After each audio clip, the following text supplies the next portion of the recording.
Hi, welcome back to Life Talks, you guys. We are really glad you are here, whoever you are and wherever you're watching from. Welcome. You, for the one of you that are there. We're glad that you've joined us from whatever location you're joining us from. So, I agree. Yes. Welcome. I have something on my mind because I am always thinking about, what do you want to do with your life? What's your big dream? What's your big ambition? I really think that the one thing that holds everyone back all the time from getting to where they want to go is fear. Mm-hmm. So fear of what? Fear of failure, fear of being too old, too young, Looking not qualified, stupid, sounding stupid. I think that's a really big one because we're so worried about what people think of us. Are they going to like us later? Are they going to think we're crazy? One thing I've learned for sure is that when you step out and do something, there's always going to be critics. People are going to think you're crazy. Always going to be critics. You better get you some thick skin. Yeah. I mean, they are going to think you're crazy. And you know what? That's fine. Mm-hmm. That's fine. I've been letting a lot of things out in the last couple months, and I think people probably think I'm crazy, and you know what? They may be right, and I'm totally okay with it. So I do think God created each one of us for a purpose, to go do something for the kingdom. That is really something that stays on my heart a lot. And so what would it look like? What would it look like in your life if you lived fearlessly? I felt like the little emoji. What is he? Wow. I don't know. Big question. If I lived fearlessly, I mean, it's almost makes me think about like Wonder Woman. Yeah. Or Jesus. Yeah. Or how about the apostles after the resurrection? Not before. Because I think when Jesus died, they all went and sat in a room. Peter went fishing. Yeah. I think they probably still had to combat fear. Combat fear. Speak plain. I think that they just knew how to do it better. I think they had seen and heard, and I mean, God, right now we completely live by faith of what we read in this book. I mean, we just have to believe it. But they had seen it with their eyes. Yeah, their cause was bigger than their fear. Yes. Yeah. Yes. And they probably still had fear. I mean, my goodness, how many of them died as martyrs? Y'all cannot speak. I'm so sorry. As martyrs, I mean, there probably was some fear when they were being stoned or beaten So they lived having seen. Yes. Having seen and probably sure, because they were human beings. I think that's so cool when we remember that they were bold. They were bold. They were extremely bold. Yeah. So as we are here 2019 years later, our faith, I've got a little sign up here. It says, let your faith be bigger than your fear.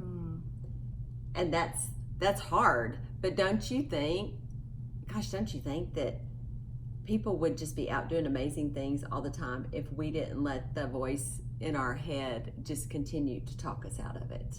Oh, all the time. I mean, I think I've always heard faith is the opposite of fear, and you probably have heard that too, and a lot of you probably have heard that. But your faith is void when you're in fear. I mean, you're not exercising faith at all. Kind of funny little stupid thing about me that I'm afraid of is I am deathly afraid of wasps. Like, I will run 3 miles from a wasp. I will go the long way plus to not have to come in contact with the wasp. Like, I think I walk outside and I have a sensor of where all of the wasps are within a certain radius of me.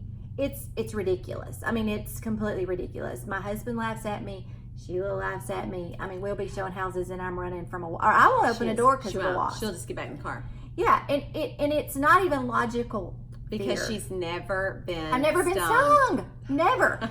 So it's not even a logical fear. It's a stupid fear. Like, I almost need, and I don't want to be stung, but I almost need to be stung just to know that it's like not going to kill me.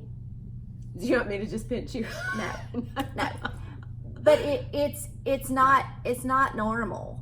So, and you know, my husband always says, "Do you know that that bug is about this big? Can you see that? I mean, this big, and you're a human being standing there, and you're afraid of this that you could squash, or get the wasp spray and kill it.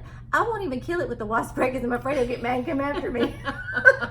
So I'm like, yes, it's fear is horrible. It is. I horrible. live my summer life in fear because of a wasp. It's ridiculous. It's true. It's true. She does. So what a great fear, example. Yeah, fear is irrational. It's so irrational. I mean, it is.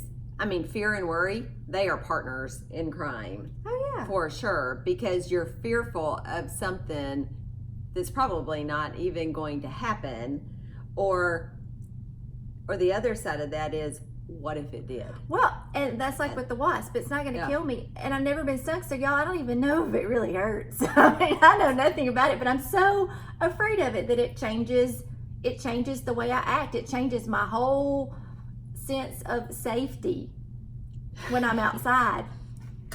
It makes no sense. It doesn't make sense. They don't hurt at all. If you get stung, it's nothing. Well, I know, You don't have to worry about it. but I don't know. But it's stupid fear. I'll just yell her down.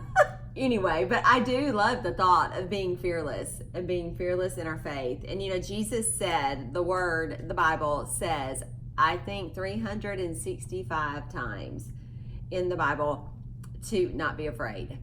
And because he didn't say that to people like before they were afraid. He said that to people in the middle of their fear. Yeah, I mean, or even before. Do not fear this. Yeah, it's coming. So if we are prepared for it, I think that it makes us better. But I just want people to go do their thing, or go try to not be afraid to fail, to go try whatever it is in your mind and in your spirit that you feel like God has put in you for you to do, and follow your dreams. And if they don't work, you guys, it's just another day. It doesn't really matter. I mean, then you just go do the next thing. But that I've always heard that you would rather fail trying than never try. Oh yeah. I mean, you'd rather be out there doing something. You know, I think when you said that, it made me think about when Jesus is telling the people to become, telling the disciples that you need to become as a little child again. And it makes me think of, my sister posted a picture the other day on Facebook of my nephew. And when kids are little, he tied that cape around him and had his hands in his stance. I mean, he was brave, and he was going, the boldness and going to conquer the world in his imaginary world in his living room. That kids actually, she didn't teach him that. Oh, yeah. He just thought that was cool. Oh my gosh, to be fearless and to be a superhero, and I'm going to go out and save the world. That's who he wanted to be, and he's 4. Yeah. So, I mean, I think that God actually puts that boldness and that fearlessness into us, and then as we get older, we get afraid over and over and over again until we're afraid of wasps. Well, you start listening to the voices that are whispering in your head that aren't really telling you the truth. Yeah. And when you always hear that kids are fearless, no fear. Watch little such and such, because they'll just walk right into the pool because there's no fear. No fear. They don't have a concept of it. Oh, to be like that as at 45 and 50, whatever. 7. Yeah, 7. I'm embracing it now. And one of the best parts about getting older is I have less fear about doing things, because I know that I am, I'm tracking towards the gift. Anyway, and I know that's how this ends, but today I'm here. And I want to do things. I want to help people. I want to inspire people. I want to be part of the work of this word that I believe in. I say I hang my hat on it, and I want to be in it. So I need things in my life that look like I'm in it, and I'm just ready, super ready for that. And and that in itself is a bold step. Yeah, I mean, it's kind of scary. It's scary, but I am for better use of words. Yeah, perfectly comfortable doing it afraid. Yeah, whatever. I mean, it's just do it afraid. Yeah, because you're only afraid.